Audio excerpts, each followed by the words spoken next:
Dan pemirsa, sudah sejauh mana upaya banding dari Basuki Cahayapurnama dan juga bagaimana pandangan dari pakar hukum pidana? Di studio sudah hadir dua orang narasumber, yaitu Wayan Sudirta, kuasa hukum Basuki Cahayapurnama, dan juga Hudri Sitompul, pakar hukum pidana. Selamat pagi Bapak-Bapak. Selamat pagi. Kita ke Pak Wayan dulu. Pak Wayan, sejauh mana proses untuk pengajuan banding sejauh ini Pak? Karena kami mendengar kabar katanya belum sampai ke pengadilan tinggi. Ya tentu, kalau memori banding belum. Tapi penangguhan sudah. Kenapa memori banding belum? Agar masyarakat paham, memori banding bisa diserahkan setelah kita memeriksa berkas. Nanti dianggap nggak profesional kok ada banding, berkasnya belum diperiksa, sudah cocok apa belum. Nah, kami sedang menunggu pemberitahuan resmi, permintaan resmi agar kita boleh melakukan pemeriksaan bekas. Kalau dalam bahasa Belanda disebut insake. Insake itu berlaku 1 minggu. 1 minggu. Dalam 2 minggu di mana setelah banding itu pengadilan punya waktu untuk mengirim, 1 minggu untuk pemeriksaan berkas. Mudah-mudahan kemarin sore atau paling tidak hari ini insake itu sudah diberikan sehingga dalam waktu pendek banding bisa diajukan. Banding sudah disiapkan memorinya, tinggal menunggu itu. Begitu ada pemberitahuan segera akan kita kirim, sebab sekali lagi kita kan sangat memerlukan agar Pak Basuki ini bisa penangguhan. Kalau insake tidak ada, berkas tidak dikirim, majelis nggak dibentuk, kewenangan majelis untuk menetapkan penahanan atau menangguhkan atau merubah tidak ada. Jadi kami makin cepat dapat peluang untuk insake makin baik, karena itu makin cepat majelis bisa mempertimbangkannya. Jadi memori banding satu hal, tapi satu hal lagi mengenai penangguhan penahanan dari Pak Ahok. Ini senjata apa yang kemudian dimiliki oleh kuasa hukum untuk penangguhan ini Pak? Apa dasarnya? Apa yang kemudian bisa? Kalau ini banyak sekali. Kalau masalah penahanan, kami sih menghormati pengadilan dan majelis hakimnya, tapi kalau masalah putusan khususnya penahanan, kita boleh melawan. Perlawanan itu boleh, mengkritisi itu boleh. Nah, ini sengaja saya bawa dari 600 sekian halaman putusan, ada halaman 615 dan 616. Silahkan masyarakat boleh mengkritisi. Ternyata penahanan ini tidak memuat alasan dan pertimbangan. Yang dimuat adalah pasal-pasal, akui pasal-pasal tentang menahanan, walaupun tidak semua disebut isinya, tapi bagian mana yang menjadi alasan, bagian mana yang dijadikan pertimbangan, nggak ada. Misalnya eksplisit disebutkan tidak disebutkan, karena wajib di dalam pasal-pasal KUHP itu kan diwajibkan keadaan yang menimbulkan kekhawatiran itu harus muncul. Ketiga, misalnya alasan untuk menahan di pasal 21 harus disebutkan. Jadi kalau dia khawatir ada pengulangan kejahatan atau menghilangkan barang bukti, itu harus disebut. Ini yang menyebabkan kami menahan, kasarnya begitu. Nah, ini tidak ada. Nah, kalau tidak ada, berarti kan tidak terpenuhi pasal-pasal ini. Seperti ketentuan misalnya, sengaja saya tulis-tulis ini biar tidak keliru. Pasal 193 misalnya. Kalau 193 ayat 2 kan satu harus memenuhi pasal 21 terlebih dulu. Kedua, harus ada alasan yang cukup untuk itu. Alasannya mana? Harus dimuat gitu. Nah, ini ternyata tidak ada. Belum lagi misalnya, ini sebenarnya kecelakaan pembuat undang-undang. Di pasal 20 sebagai jawaban atas ketentuan HIR yang menyatakan putusan segera masuk, itu sering dianggap melanggar hak asasi. Di kepolisian, di kejaksaan nggak ditahan kok segera masuk. Itu kita protes ke rumah Pak Jaksa, ke Pak Dakosta dulu. Akhirnya muncul pasal 20 ayat 3. Boleh pengadilan menahan kalau diperlukan pemeriksaan. Ketika pemeriksaan sudah selesai, kan tidak boleh menahan. Dan ini putusannya mengatakan ditahan. Nah, itu memang ada celah sedikit di situ. Tapi celah itu bertentangan dengan pasal 20 sebelumnya. Harusnya pasal 20 diacu, pasal 21 diacu. Kalau itu yang diacu, dan terus terang aja, kalau tidak ada tekanan, insinuasi, dan kontroversi, rasanya penahanan ini tidak akan Jadi Anda terjadi melihat bahwa dan penahanan tidak geger-geger begini. Penahanan Ahok ini justru memang muatan syarat dengan muatan tekanan begitu. Kita akan lihat Syarat muatan tekanan Ya. politik, kontroversi, tekanan demo-demo, lalu banyak problem hukum Baik. dan tidak terpenuhi.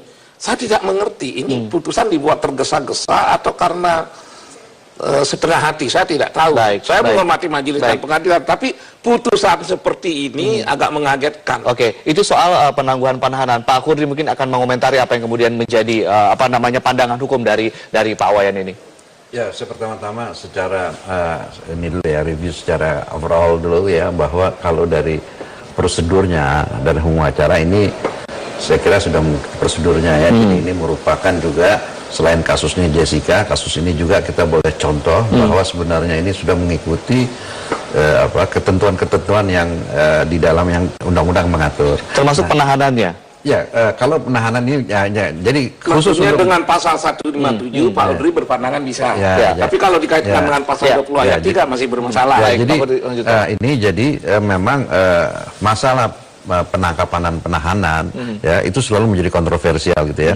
Selalu kan dalam penahanan itu syaratnya itu ada syarat objektif dan subjektif. Ya. Objektifnya itu adalah ketentuan-ketentuan yang dilanggar oleh si tersangka atau terdakwa lebih dari 5 tahun atau pasal-pasal tertentu ya yang diatur ya, secara khusus di dalam KUHP bahwa ini bisa langsung, misalnya contoh penipuan penahanan itu kan ancaman hukumannya tidak sampai 5 tahun tapi disebut bahwa itu bisa ditahan. Tapi kalau 2 tahun, Pak? Oh enggak, ini kan pasalnya bukan mengenai hukum. Jadi ketentuan-ketentuan apa yang dilanggar. Kemudian syarat subjektifnya seperti Mas Wayan katakan tadi, harus ada kekhawatiran dia menghilangkan atau merusak barang bukti, ya, mengulangi perbuatan atau melarikan diri, atau ada tambahan lain itu supaya jangan dia bisa ngatur-ngatur dengan saksi-saksi yang lain supaya dia ngomong itu gitu. Nah, itu yang sering. Tetapi dalam prakteknya misalnya contohnya KPK itu tidak memperhatikan ketentuan yang seperti langsung saja ditahan, itu langsung ditahan tanpa itu. Ya. Nah, jadi kedepannya saya kira buat kedepannya ini kita harus meninjau kembali lagi ya, jangan sampai terjadi seperti Mas Wayan katakan. Misalnya tadi ya, apakah penangkapan penahanan itu hanya bisa dilakukan di tingkat pra-adjudikasi ya. Jadi dalam di dalam proses pidana itu ada 3 ya, pra-adjudikasi, adjudikasi dan pasca-adjudikasi. Pra-adjudikasi itu sebelum pemeriksaan di muka sidang. Kalau misalnya adjudikasi ini di sidang dan pasca sudah. Nah, yang disuruh orang kalau misalnya seperti Mas Wayan bilang, kalau misalnya sudah selesai pemberkasan nggak perlu ditahan lagi. Itu pra-adjudikasi. Jadi permohonan untuk penangguhan penahanan untuk Ahok ini sangat mungkin dilakukan dan sangat mungkin untuk dikabulkan begitu. Iya, secara aturan memang ada karena dinyatakan bahwa dalam setiap tingkatan itu ada kewenangan aparat hukum menangkap. Misalnya penyidik boleh, penuntut hakim juga boleh. Baik. Nah, tadi sekarang cuma seperti Mas Wayan tadi kan cerita mengenai historis waktu KUHP ini masih RUU dibuat itu juga secara akademis mereka ini kan Mas Wayan waktu itu kan aktivis LBH dulu ya. Jadi memberikan masukan-masukan. Jadi ini jadi ada beberapa pasal-pasal yang dulu misalnya tidak sinkron. Nah, baru rasanya seperti ini sekarang. Artinya sekali lagi upaya penangguhan penahanan Ahok kemungkinan besar akan dikabulkan dengan berbagai macam konstruksi hukum yang ada begitu ya, Pak Khudri. Secara teoritis sih bisa saja. Misalnya majelis hakim yang memeriksa itu menganggap ya ini kan tidak ada kekhawatiran dan ini ya misalnya ya tidak ada kekhawatiran untuk yang seperti tadi dikatakan ya dikeluarkan. Tapi itu semuanya bergantung karena begini.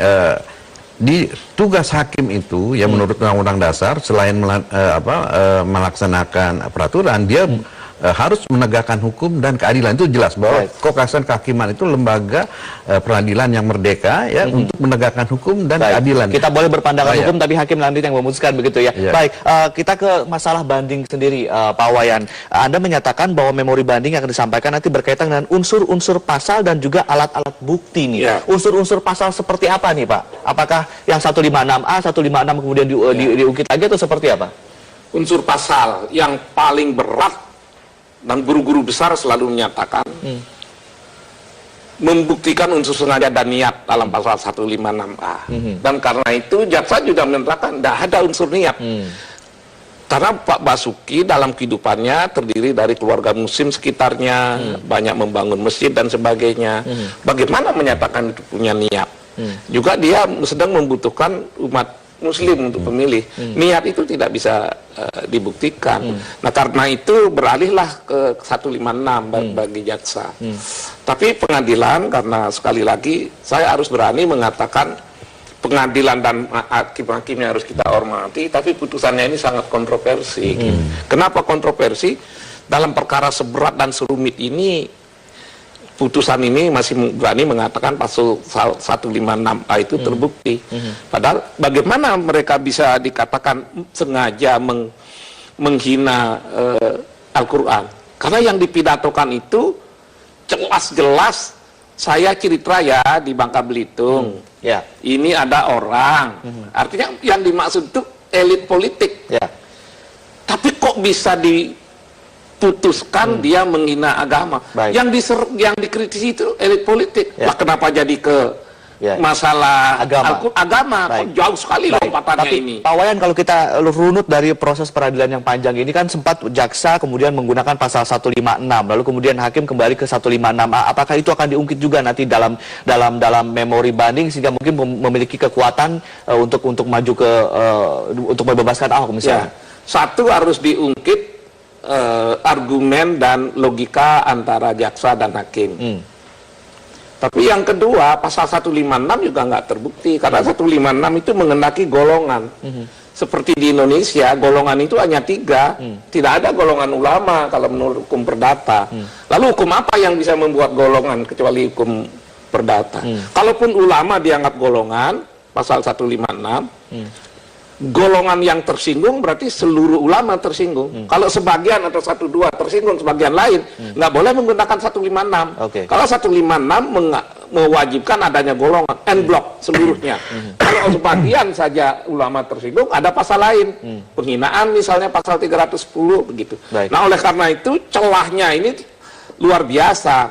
Saya tidak tahu nanti Pak Udri akan menyampaikan apa enggak. Saya mendorong sampaikan pengamatan Pak Udri secara baik. Kalau saya sih bahasa hukumnya ini rumit banget perkara ini, tapi majelis hakim putusan ini membuat sesuatu yang seolah-olah ini tidak masalah. Rumit banget ini untuk pembuktiannya, tapi mereka menggampangkan. Contohnya lain, masalah saksi. Dengan mengutip putusan MK, sementara putusan itu belum bisa mempengaruhi pasal 1 angka 26 dan 27, saya teringat pada putusan MK tentang DPD.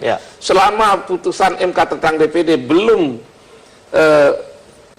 dibuatkan revisi undang-undang, maka undang-undang lama masih tetap berlaku. Nah, ini sama juga. Apakah saksi Daud itu bisa dipercaya? Majelis mengatakan bisa. Kalau saya mengatakan tidak. Jadi intinya ada masalah saksi, lalu kemudian juga bukti, lalu kemudian juga pola berpikir hakim dan jaksa yang kemudian ada loncatan berpikir, dan juga ada unsur kesengajaan itu yang akan Satu lagi mengenai ahli.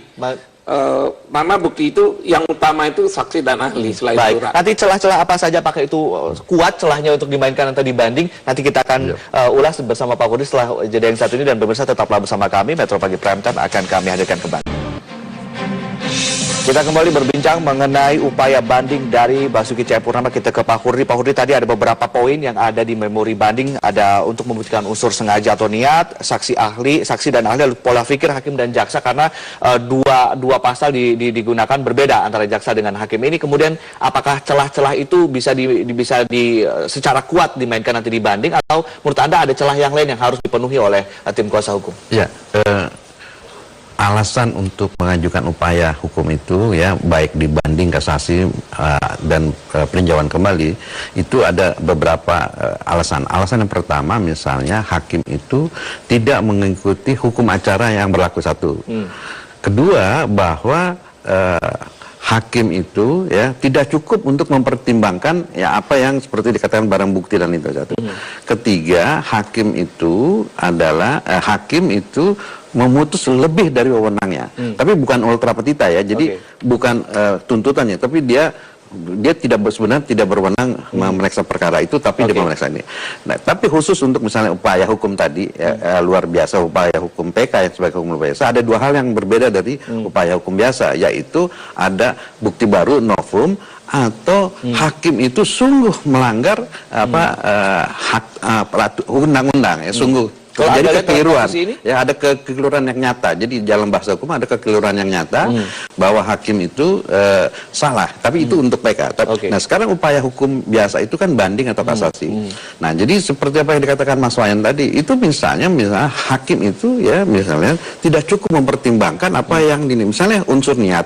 Niat itu memang selalu agak sulit untuk dibuktikan, hanya dia dan Tuhan yang tahu. Apalagi dalam kasus seperti ini, ya seperti Mas Wayan. Betulkah Ahok ini sebenarnya mau menginginkan menghina Al-Quran, itu kan menjadi ukuran. Nah, jadi menurut teorinya itu untuk mengukur, tadi saya kira juga di dalam pertimbangan hakim perkara ini sudah menyatakan bahwa kan ada tiga hal untuk teori. Pertama, bahwa ada niat untuk dengan maksud, niat dengan kepastian, ya, niat dengan kemungkinan. Nah, yang dipakai oleh hakim di sini adalah kesengajaan atau niat dengan kemungkinan, bukan kepastian. Jadi kira-kira misalnya Pak Ahok ini ya sebagai gubernur ini dia harus mempertimbangkan sebenarnya ucapannya dia bisa menimbulkan masalah gitu. Ini baru kemungkinan. Nah, jadi di sini nanti penasihat hukum ya akan mengeksploitir bahwa sebenarnya ini sebenarnya bukan untuk kemungkinan, sebenarnya karena dari pertamanya nggak ada niat gitu loh. Nah, jadi saya kira ya, nah atau kalau misal hal-hal yang lain misalnya soal pembuktian itu kan berarti bahwa hakim di dalam mutus ini tidak sesuai dengan ketentuan misalnya. Yang Anda bilang tadi ahli ya tidak sinkron dengan berpikirnya. Itu kan sebenarnya mengenai hakim itu memutus tidak sesuai dengan aturan, itu bisa saja itu juga bisa diungkit gitu ya. Yang akan digali, yang dititik beratkan oleh penasihat hukum menurut saya nggak tahu ya Mas Wayan gitu ya. Saya kira dua hal tadi, satu ya. Tapi yang paling kuat yang mana yang harus dibuktikan, yang paling kuat mana yang paling berperan dalam nanti dibanding? Apakah unsur niat yang harus diprioritaskan, soal saksi dan ahli, atau pola pikir jaksa dan hakim? Saya kira tidak? Jadi pembuktian bahwa niat ini sebenarnya tidak memenuhi unsurnya niat gitu. Jadi itu kan istilah bahasa Belandanya offsetnya gitu ya. Jadi offsetnya itu unsur kesengajaan ini nggak terpenuhi gitu ya, berdasarkan doktrin maupun berdasarkan penjelasan resmi dulu ya, penjelasan resmi KUHP itu ya, Memori van Tollichting yang bilang itu hanya ada written and willen, artinya dia tahu dan menginginkan. Tapi itu kan agak susah. Nah, jadi menurut doktrinnya, menurut teorinya dikembangkan tiga teori tersebut. Tadi Pak Kudu juga bilang ada beberapa alasan banding. Salah satunya adalah novum atau bukti baru. Apakah memiliki bukti baru soal misalnya katakanlah niat ini yang akan dibuktikan? Apakah memiliki bukti baru, Pak Wayan? Saya perlu tegaskan lagi, di dalam pasal 156A huruf H itu udah diakomodir dalam KUHP.